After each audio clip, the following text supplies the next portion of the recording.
জি বাংলার নিমফুলের মধু ধারাবাহিকে চলছে একের পর এক টানটান পর্ব। একদিকে ঈশা সব পর্দা ফাঁস করে পর্ণা এবার পুলিশের সাহায্য নিয়ে ঈশাকে গ্রেপ্তার করার জন্য ঈশার বাড়ি পৌঁছেছে।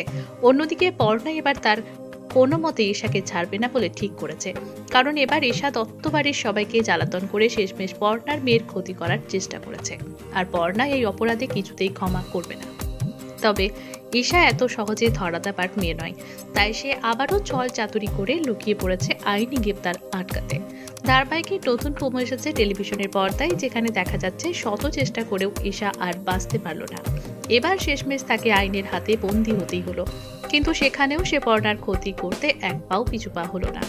ঈশা পুলিশের রিভলভার নিয়ে পর্ণাকে গুলি করার চেষ্টা করে, তখন সৃজন পর্ণাকে বাঁচাতে গিয়ে ঈশার হাতের গুলি খেয়ে মাটিতে লুটিয়ে পড়ে।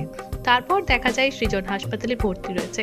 অন্যদিকে ডাক্তার জানিয়ে দেয় সৃজনের অবস্থা খুবই খারাপ, ভগবান ছাড়া আর হয়তো কেউই সৃজনের জন্য লড়তে পারবে না। আর তাই সৃজনের মা ও পর্ণা এক মন্দিরে গিয়ে সৃজনের জন্য প্রার্থনা করে। মন্দিরের এক ঘন্টা বাজিয়ে মানত করলে সৃজনের প্রাণ ভিক্ষা দেবে ঈশ্বর, এমনটাই সৃজনের মা ও পর্ণাকে বলে মন্দিরের পুরোহিত মশাই। আর তখন সৃজনের মা বলে যে এখন সৃজনের ভালো তার মায়ের থেকেও পর্ণা বেশি চায়, আর এভাবেই শাশুড়ি বৌমা এক হয়ে সৃজনের জন্য প্রার্থনা করে। এবার দেখার পালা কিভাবে শাশুড়ি বৌমার মিলিত প্রার্থনায় ঈশ্বর সাড়া দেয়।